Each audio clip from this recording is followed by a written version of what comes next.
one of the things that always comes up in regards of topics when it comes to the month of Ramadan, when it comes to the month of fasting, is that people always, question about the ability for them to be able to stay strong, stay healthy as well, and making sure that they get enough nutrients to last them the whole day from sun up to sundown. Yes, and it's very funny, isn't it? Fasting is quite a practice that is exercised around the world. I mean, sometimes we talk about diet versus fastings. What are the differences? But basically, both are restricting calories for a certain period of time in a day. Sure. And maybe for diet, specifically, they sometimes restrict a certain class of food so that they won't get whatever they want to go to. Exactly. So yes, of course, we are very, very happy to be able to explore that and further with our expert in the house. Exactly. And for this, to answer all these questions, we have another shiny head in the studio. I'm so happy to have this kind of guest here on the studio. We have Dr. Saiful Kassim, consultant endocrinologist from Gleneagles Hospital, Kuala Lumpur. Dr. Saiful, thank you so much. Again, you don't mind me, sharing... No, I'm sharing the same limelight as you are. We're shining on top of another... You guys are sharing the same spotlight. Don't worry. Yeah, don't worry. Thank you for having me. Thank you so much, Doc. So just before we get into the topic, when we want to talk about fasting versus diet, let's just educate, or should I say, share with the people outside there, what actually is an endocrinologist? What exactly do you do in your specific field? Oh, thank you for asking that, Shamil. A lot of people don't know what endocrinology is. It's a study of hormones. Okay. So the big one in Malaysia now is a study of hormones with diabetes, which is insulin. We are the most obese nation in Southeast Asia. Okay. 44.4% overweight and obese. And we are also the nation with the highest incidence of diabetes as well.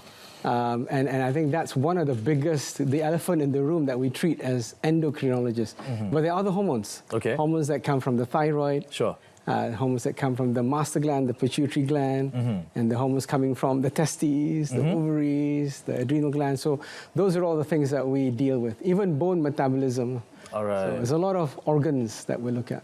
Yeah, so it's not just specific to, like, say, a cardiologist or an orthopedic surgeon, for instance. Like you're literally handling anywhere where that's hormone, which is the whole body, isn't it? It's multi-systemic. A multi-system. Oh, there you go. Not an easy thing, hence why the lack of hair. No, I'm kidding. I'm kidding, sir. I'm kidding. It's the same. We work together. Exactly, the stress of the work. Yeah, and I think you can correct me on this, but we were talking about hormones because I've heard before that your gut health actually leads to your mental health. Is that correct? Yeah, so the biggest endocrine organ in the body is the gut. And not a lot of people make that connection. They say gut, you have to go and see a gastroenterologist and all that.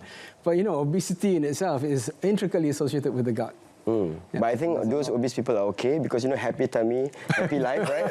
Isn't that what we're saying? Well, that's the thing that we're trying to reduce. That we're trying to reduce, of course. Again, coming back to the topic that we are bringing to, our whole audience out there, fasting versus diet. Because a lot of people are taking into effect that, all right, it is, fasting, for people who don't understand it, it's similar to diet because, you're refraining yourself from eating. And to the extreme, to that sense, because, again, for people who are not well-versed in the world of fasting, it's a bit more, how should you say, a bit more stronger, or should I say a bit more extreme down to it. Because again, we're not allowed to eat or even drink anything. Versus fasting, you may just exclude a few other things. So to your own knowledge and to your own expertise, when you talk about fasting versus diet, what does that actually mean for you? Okay, there's been a lot of myths out there. I would say that fasting is by far the ultimate diet. The diet to go for. Right. Because when you fast, you actually have the ability to increase your longevity. You live longer. When you fast. In fact, Mark Twain said the same thing.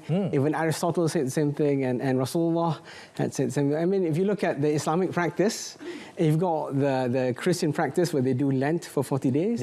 In Islam, of course, you fast from pre-dawn to, from sahur to iftar. But people also fast during Mondays and Thursdays. People fast puasa putih, which is 13th, 14th and 15th of the month, which is the same as fasting a year. So there's a lot of benefits health-wise that you get with fasting. It uses the diet. So a lot of people think, fasting, I'm going to die, I can't fast more than 2 hours, I'm going to get hungry. But actually, the human body is conditioned in such a way that doing an 8-hour fast is actually healthy and good. As an example, the health benefits of it, you have a reduction in your blood pressure, you have a reduction in your sugars, you also have improvement in your cholesterol, your good cholesterol goes up, and there's this process in the body called autophagy. It clears up all the bad stuff in your body, so it increases your immune system. Yeah, and your inflammatory markers, the sort of heart markers, cardiovascular markers also improve. So your whole health actually improves with fasting. So diet is only a tiny part of the picture. So you can inculcate diet, right? So if you fast in a proper way, instead of having like 2 or 3 kurmas in the morning and then you try and go the whole day until iftar, you use the dietary principles that you do in a diet. So you eat highly fibrous vegetables as a start of the meal, followed by protein, followed by carbs. Then you eliminate that sugar rise that you get, and you're able to last the full day with a proper Ramadan fast without getting hungry. So not all people are aware of that. The hunger risk that people get, that drop off in energy that people get. They think if you fast, you're going to be so tired you sleep at lunchtime. That only happens when people, let's say you makan popiah or karipap, which is the wrong thing to do. Now, I think the sleeping bit during lunchtime, I think it's just a cultural thing that we're used to it. It's not about whether or not. I mean, it's Ramadan, so it's an excuse for you to just doze off for about half an hour just to recharge, maybe. Yeah. But is it any better than this term that has been going around, this practice called intermittent fasting? I think it's around the same thing where they actually restrict themselves from food and also drinks for a certain period of time. So is there any difference between that and also fasting in Ramadan for Muslims? It's a good point, because intermittent fasting, if you look at the physiology of it, right? So in a sense, you have 16-8 as an example, 16 hours of fasting, 8 hours of eating. So during that fasting period, the body goes into a physiological state where, okay, let's say you have no sugar in your body, you dah makan sahur, or you start eating at the first of the 8 hours, the body will break that down first. Okay, use that sugar as the energy source. Okay, after about 8 hours, that energy source has gone away, then the body has to use another energy source. So it switches over to fat burning, a process called ketosis or starvation mode. So that's good because it breaks down the fat in the body. And that's converted to ketone bodies, and that's being used by the rest of the cells in the body as an energy source, like your brain, for example. During that process as well, before you jump onto that, you will also break down sugar that's already produced by the liver. So there's a hormone called glucagon, which increases your glycogen stores to secrete sugar. So sugar goes into the system, permeates for a while. When that's finished up, then you use up the fat. When that's finished up, if you fast for more than a few days, then, which is bad, that's when you start breaking down protein. That's the one we don't want. Protein catabolism or breakdown is bad. So actually, you can lose weight when you fast in a proper way. You could. I mean, personally, Nabil, obviously, we've known each other a long time, but when it comes to, I always look forward when it comes to Ramadan because that's the most, weight that, I personally can actually shed during this time because of, the practice of fasting from sun-up to sundown, from sahur right up to iftar, because again, the lack of food that you're eating. But again, if you need to do it correctly, because like what you said, Doc, because you can't just afford to just wake up and just take 3 bites of dates or kurma, for instance, and just let it be that, because that would not be a safe fast, wouldn't it? That's right. That's right. So in other words, a lot of people make the mistake of even not taking sahur. So think, I'm just going to eat once a day, right in the evening. And that essentially leaves you into that risk of protein catabolism, protein breakdown, which is why most people who do 1 meal a day, they feel really tired the next day. So I tend to think that the sahur is probably the most important meal if you get it right, because the body will be able to burn off the calories in a slow manner to make you survive till throughout the whole day. Sundown. So, and if you imagine now, if you fast in a day, you'll be eating 800 to 600 calories less per day. Like a plate of nasi lemak is about 700 plus calories, excluding the teh tarik. Excluding the fried chicken. The fried chicken as well. So all the rendang or whatnot. Okay, suddenly I'm hungry now. Me too. So when you eat properly, you can actually go down to about 1,200 calories a day. So that's the key. 1,500 calories. That's how we were, as humans, we were hunter-gatherers. daripada dulu lagi. So you have periods of famine and periods of feasting. And the famine time is when you actually improve your health. Oh, wow. And I think our ikigai as doctors is to improve the health of the nation. And I think Ramadan is the best time. Not the Hari Raya period. The Hari Raya, that's when everything goes awry. That's another conversation in itself, actually. And now it's starting to sound like, just now we talked about the dangers of obesity and how we are ranked #1 in Southeast Asia. In Southeast Asia. I wonder if fasting is actually one of the best weapons to fight against this problem. Absolutely. It is the ultimate weapon if it's put down properly. So, I encourage our audience to think about planning the next 30 days, how are you going to eat properly? Yes, please. So in other words, if you're going to have a sahur, it has to be nutritious. So, and there's always an adage that kalau kita makan sahur, nasi kan, you make nasi campur, you campur it all together. Correct. That's the wrong way because you're going to get a surge of sugar. Oh my God, were you in my house this morning? So we have to devise a way where the rise in sugar is very slow. So you categorize it and you eat it in sequence, as I was saying earlier. So you makan sayur dulu. All right. And the sayur has to be in the fibrous vegetables like kale, like spinach, like cucumbers and all that first. And then you eat the protein. And protein ni, you're going to go for things like lean cuts of ayam, beef without the skin. Okay. And last, baru carbohydrate, carbs, which is the rice, the carbs. Or the easiest way, if you don't want to do that, you eat something like rolled oats. Rolled oats, and then you put it overnight. Lepas tu you campur dengan fruits. So I call the green fruits, green kiwi, green guava, green apples, because they're highly fibrous. Okay. So that's another example.